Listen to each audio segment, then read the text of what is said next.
That weather update. Do remember that the better part of the show is live from the Orlando Stadium in Soweto this morning, and of course that is for the memorial service of our late struggle icon Mama Winnie Madikizela-Mandela. Let us once again say good morning to our colleagues Aldrin St. Pierre and Leanne Manners who are there. But just to let you know that there is also another memorial service taking place in the Free State, in Brantford to be specific. Of course, that particular one organized by the EFF. So the main speaker of the event will surely be the Commander-in-Chief of the EFF, Julius Malema, but of course they are also expecting Patricia de Lille as their guest speaker. I believe the SABC News will be covering that live, that memorial service live for you. But now it's back to Soweto, to Orlando Stadium. It's over to Aldrin and Leanne.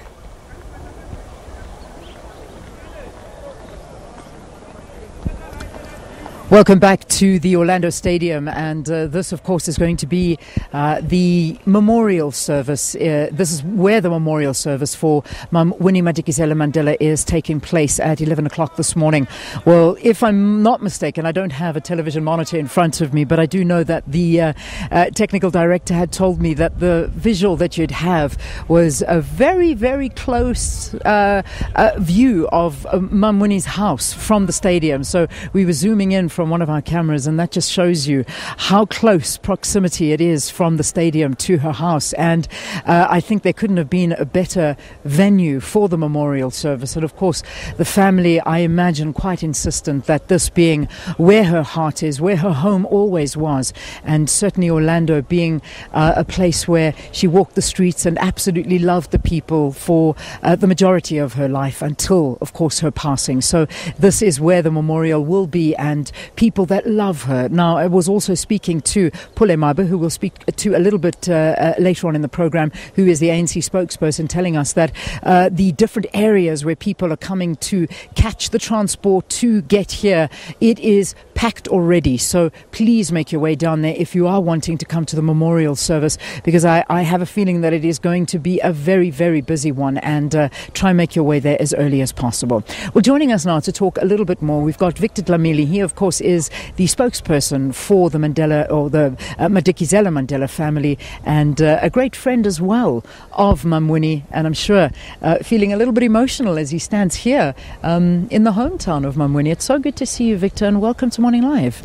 Thank you so much, Lee. And I mean, you're right. I literally could have walked from the house to the stadium with all the security and other things that have been set up. But this past week has been not just emotional, but quite frankly a surprise to all of us, because Winnie Madikizela-Mandela, all of us know she was a fighter. So when she went into hospital on Sunday, we pretty much expected her to come back when she walked in on the 1st. And I think her death is not just a blow to ourselves, but obviously to all those who expected her, quite frankly, to live forever. Yeah, I mean, I was listening to an interview with you talking about the usual. I mean, you obviously were getting phone calls from the media saying, listen, we've heard that Mama Winnie's gone back in. If I'm not mistaken, you were sort of putting together a press release saying, Mama Winnie's gone in for her procedural routine checkups, and she should be out as usual. Because we got so used to getting these, and the family have been really good at keeping South Africa updated. I mean, I was always seeing this press release coming through from the family saying routine checkup, and she would come out and everything would be okay.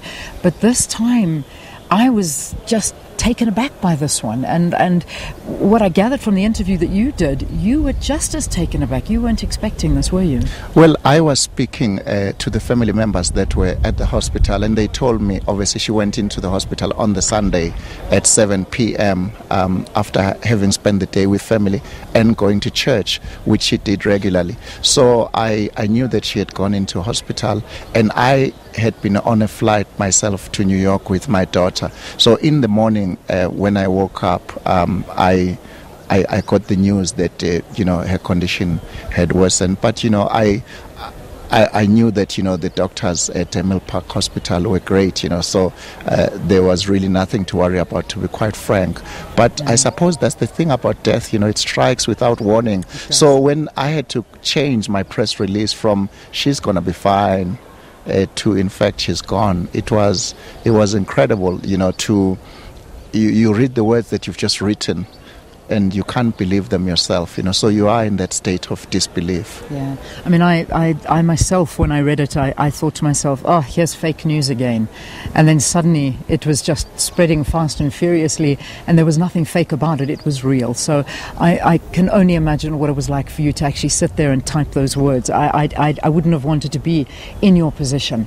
But I would want to be in your position when meeting her, because you shared a very special bond with her. When did you first meet Mama Winnie? So I suppose, like everyone else, I first met her long before I met her, because she was larger than life. There she was making history, whether in Soweto, in Brantford, or elsewhere, and as a photographer myself, one of the things I always wanted to do was to photograph her. So when she was launching the book, The Cry of Winnie Mandela, which was written by Njabulo Ndebele, one of our finest writers, that's when I met her at the launch. And from then on, we formed a very close and personal relationship. And I also worked with her first daughter, Zenani, Princess Zenani Dlamini, who has been a great friend of mine. And 5 years ago, at the passing of Mr. Mandela, there was a request that could I represent her on Media Matters and others.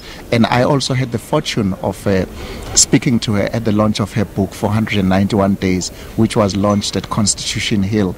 And from then, I've seen her, shared many moments with her, and did some amazing photography of her at her 80th celebration, which were held at Kyalami. Now, those photographs... those photographs are iconic now, and they will always be iconic, even when the day that they were taken, and now they'll live on forever, because those are some photographs that really represent this woman that people looked at and said, hang on, she's 80 years old. I mean, there's no way somebody can look this good. You have photographed so many people, and I want to now get your perspective of the beauty of the woman of Nelson Mandela. Look at me, of Winnie Mandela. How beautiful. We see her, and I say what a beautiful woman she was. But from your perspective, and you've seen many beautiful women in your life before, but from a photographer's perspective, talk to me about that beauty. So, Leanne, there are those people that when they walk into a room, you could almost hear the penny drop, even if there is a great deal of noise.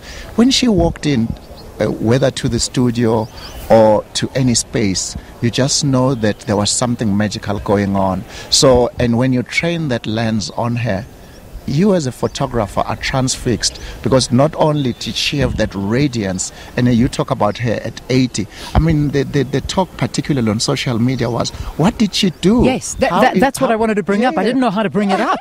But how is she this beautiful? Like, how much surgery has she had to look this good? But I don't think any. I think that was just her. Yeah, when she put on that fashion, whether it was the neck pieces, the headgear that she put on and all that, something in her transformed. There was magic, and you as a photographer, you felt incredibly privileged to be able to capture that. I looked at those pictures, not 1 inch of Photoshop was done on them. I was looking at them yesterday. They are as dazzling as the day that I took them. And I think it just talks to why she captured so many of us, because not only was she feisty, powerful, independent, but she also knew how to command a room. Yeah.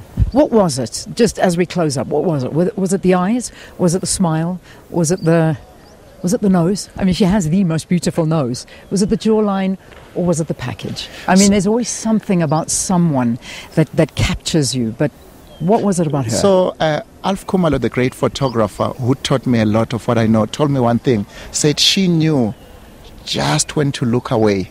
And there's that magic. When you capture her, she's not staring directly at camera. There's always that thing where she just turns, and that's the magic, with everything else, of course. Well, I'm going to ask my cameraman, who's doing such a good job, because I'm going to wrap the interview now. Can you grab that picture that's just over there? Oh, it's behind me as well. There we go. That's that picture you're talking about, Victor.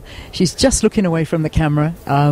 She's looking off camera. That smile, that package, that everything. Absolutely beautiful. So I think, Leanne, if any of those people who have wondered what her magic is, today when someone photographs you, remember, that Winnie Madikizela-Mandela knew just when to look off camera, and something happens there. That's it. Well, Victor, thank you very, very much. Now I know what to do in the next photograph. Just look away. Thank you so much, Leanne. Victor, thank you. Thank you for your strength, and thank you for being wonderful to all of us over this time. It's been very, very tough, and I'm sure the Madikizela-Mandela family appreciate your strength and your sincerity for being the family spokesperson during this tough time. Thank you again for talking to us. Thank you, Leanne. Let's take a break here on the program. When we return, I've got Pule Mabe. He's standing just over there. We're going to chat a little bit more about the logistics for today. As you know, this is the official governmental memorial service that's taking place 11 o'clock today. Details after the break.